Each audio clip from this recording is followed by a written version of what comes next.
Hi again. Okay, yeah, so Berliner Weisse is a low alcohol style. ABV range is 2.8 to 3.8 usually. Ours, Vespo Weiss, is right in the middle there, 3.3. Look at the IBUs, the range for IBUs. IBUs, of course, stands for International Bittering Units. It's a way of measuring hop bitterness in beers. 3 to 8, they're called. Super low. Super low, and the SRM is even lower, the color is even lighter rather than American wheat beer at 2 to 3. This is truly a white beer. It's not actually white, it's more like a straw color, but it's about as white as beer gets there, Mike. Overall impression, a very pale, refreshing, low alcohol German wheat beer with a clean lactic sourness. Let's keep that in mind. Lactic sourness and a very high carbonation level.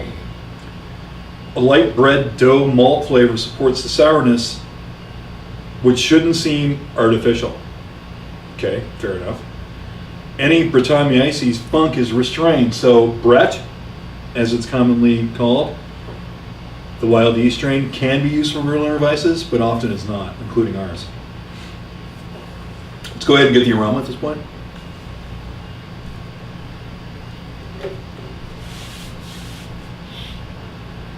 I'm going to use my hand that has not been grabbing the potato chips. Yeah, so I get lactic acidity.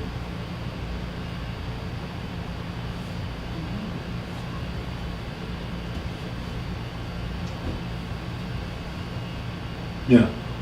And I've been getting kind of lemony esters in both the flavor and the aroma from this. Yeah. So, lemons are sour, right? A sharply sour character is dominant within the context of being moderate to moderately high, because it's such a light beer. Can have up to a moderately fruity character, often lemony or tart apple, definitely lemony with this batch of Vespo Weiss. The fruitiness may increase with age and a light flowery character may develop. No hop aroma, there's virtually no hops in this beer. I'll get to that in a second.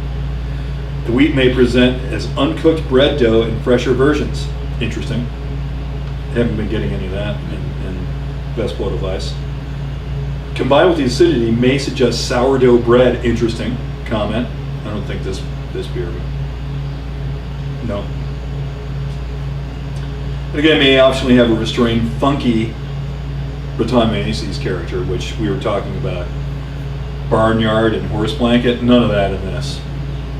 Not usually. I don't think I've ever had a Berliner Weisse that's been that sour and that funky. Let's move on to appearance, shall we? Very pale straw in color, yeah. Clarity ranges from clear to somewhat hazy. I would say Vespo Weiss is still somewhat hazy. Large, dense, white head with poor retention. I think actually Vespo Weiss is showing good head retention. Always effervescent. Okay, so we were joking when we first released this a week and a half ago that we could bill this as our New England IPA because it's hazy, it's really light in color, and there's hardly any hops in it as far as IBUs. Try to fool some people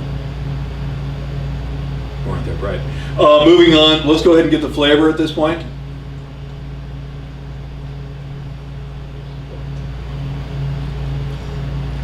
Clean lactic sourness dominates and can be quite strong. I would say the lactic sourness dominates, but it's pretty restrained with Vespo Weiss. Some complementary doughy, bready, or grainy wheat flavor is generally noticeable. Hop bitterness is undetectable. Sourness provides the balance rather than hops. That's certainly the case with this beer. Never vinegary, which is a manifestation of sours when they're beginning to become oxidized, in my experience. This beer is real fresh. A restrained citrusy, lemony, or tart apple fruitiness may be detected. Very much the case with this beer. I don't get any apples. I definitely get lemons. Yeah, no apples, but lemons. Yeah. Very dry finish. Yeah, finish is quite dry with Vespo Weisse. Balance dominated by sourness, but some malt flavor should be, a little bit. There's a little bit of grainy character, I would say, with this one. No hop flavor, of course, there's hardly any hops in it. And then it concludes with the same note about may actually have a restrained funky bread character. This doesn't, because it doesn't have any bread in it. Mouthfeel. Light body. Very high carbonation. Let's see here. It's hard for us to do very high carbonation here, but this is I'd say medium high. Definitely a light body. No sensation of alcohol. There isn't much alcohol in this. Crisp. Juicy acidity. Very much so. Okay, comments. In Germany, it is classified as a shank beer, as I mentioned earlier, denoting a small beer of starting gravity in the range of 7 to 8 Plato. Plato is another way of measuring the gravity of beer, related to water, I believe. Okay, we all know this here, but we're not going to do it tonight while tasting this. Often served with the addition of a shot of sugar syrups, Mietschuss in German, flavored with raspberry, called it Himbeer, Woodruff, Waldmeister, or caraway schnapps, Kümmel, to counter the substantial sourness.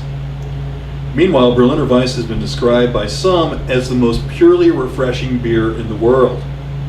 Makes it a really good summer style. Now on to the fascinating history. A regional specialty of Berlin. Referred to by Napoleon's troops in 1809 as the Champagne of the North. And I've been telling that story a lot, due to its lively and elegant character. As I've been saying, I think their trek went downhill after they marched through Berlin and discovered Berliner Weisse, particularly when they got to Russia. That's neither here nor there. At one point, it was smoked, and I'm intrigued by that, Cole. And there used to be Martin strength 14 Plato version, so like an Oktoberfest strength version that was smoked. Interesting. Increasingly rare in Germany, but some American craft breweries now regularly produce the style. I would say that it's a lot of breweries are doing Berliner Weisses in the U.S. these days. Characteristic ingredients: wheat malt content is typically 50% of the grist, as is the tradition with all German wheat beers, and that's the case with ours, and with the remainder typically being Pilsner malt, case with ours as well. A symbiotic fermentation with top fermenting yeast and lactobacillus. Various strains provide the sharp sourness, which may be enhanced by blending of beers at different ages during fermentation, and by extended cool aging. Hop bitterness, again, is non-existent. There are hardly any hops in this beer. Interesting, decoction mashing with mash hopping is traditional. So first wort hopping, interesting. German brewing scientists believe that Breton-Meuse is essential to get the correct flavor profile, but this character is never strong. Interesting. Okay, so ours is kettle sour. So let's talk about that. Now I'm going to put my glasses back on for this. Kettle souring is increasing in popularity in the American craft brewery movement. And what it is a method of souring a beer pre-fermentation, which minimizes the risk of contamination by either bacteria that use as souring agents, in this case lactobacillus with our Berliner Weisse, or if you use Breton-Meuse, the wild yeast strain, because they can get in brewing systems and be very hard to get out, and that's potentially super bad news. That stuff kills barrels, right? Well, no, not necessarily, but it can take over for sure. It's more getting infected in these tanks in here is a big problem potentially.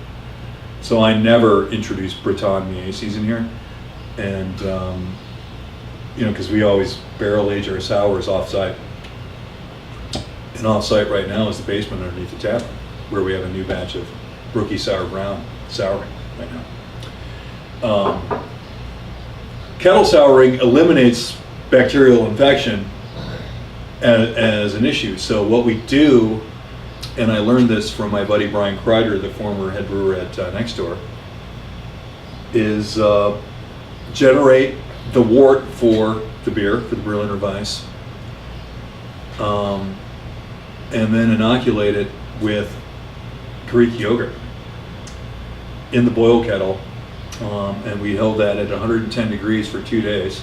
That's what we do, and that's what provides all this lactic sourness. It's pre-boil, so then the organisms, the bacteria, in this case 4 different strains of lactobacillus in the Greek yogurt strain, they get killed during the boil, and then it's fermented. After that, I use Kolsch yeast that we propagated from the last batch of our Kolsch, which finishes it out quite nicely. It's a cool process. Since we use yogurt, would the beer can be considered vegan, or is it mostly like the bacteria that we? You know what? That's a good point. This beer is not vegan. No? Okay. This beer is vegetarian. That's a very good question. You get a merit, Hey, Mike. I got more than you. Okay. That might work. Does any of the lactose, there's no lactose or anything in it, right? No. Yeah, that's- No, well, I assume that there's milk in the Greek yogurt, I would think. Right, but that gets consumed or like comes out when the bacteria consumes it, right? I would say so. Yeah. By the same token, I wouldn't, if somebody asks if this beer is vegan, say no to our bartenders. What about people that are lactose intolerant? Yeah, I No, wouldn't there's- worry about that. Yeah, no, there's no necessarily. lactose, yeah. Yeah. Now, as far as the Greek yogurt character, so I used a different Greek yogurt than I have previously. It was this time I used Chobani. I used somebody else's before. I think, and this one had 4 different strains of lactobacillus in it. The one that I've used previously had 6 different strains. This, I think, is providing that real lemony character. Style comparison. Compared to a lambic, one of the Belgian sour styles, is generally not as acidic and has a clean lactic sourness with restraint to below sensory threshold funk. Interesting sentence. Also lower in alcohol content. Lambics are generally also session beers.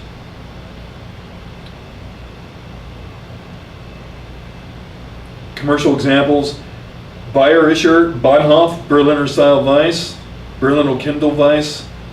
Yeah, so these are available in Germany. These are probably even like brew pubs, smaller operations in Berlin. You can get them. Notting Head Berliner Weiss and the brewery Hottenroth. Okay, any questions about Berliner Weiss as a style?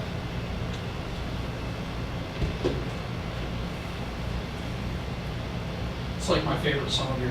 I usually drink the dark, heavy beers, but No. this is really damn good.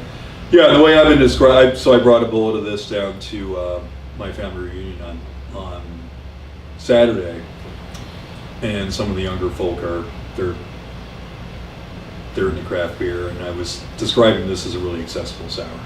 I think it's a good introductory sour. It is very excellent summer style.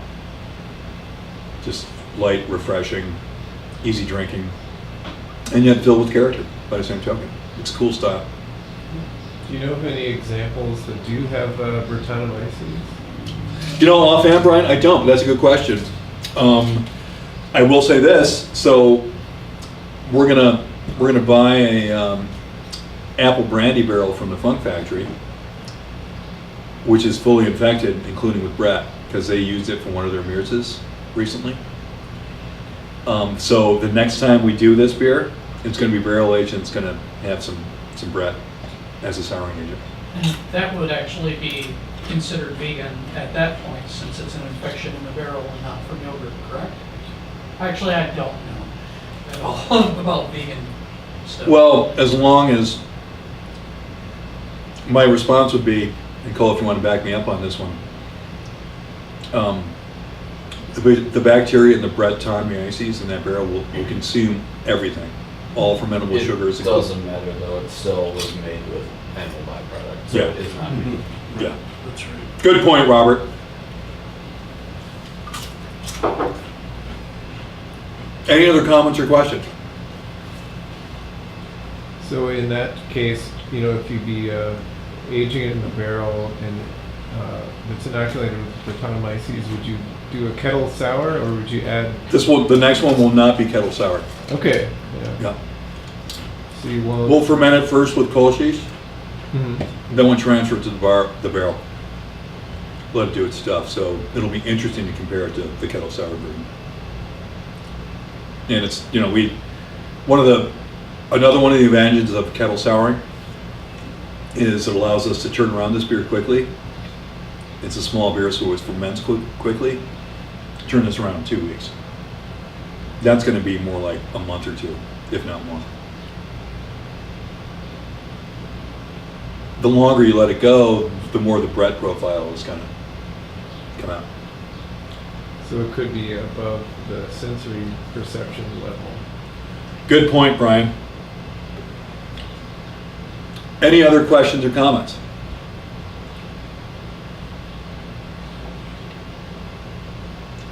Well, okay, I'd say that's it for Berliner Weisse. We're going to take a little break and we'll be back with our third and final style of the night, Weizenbach.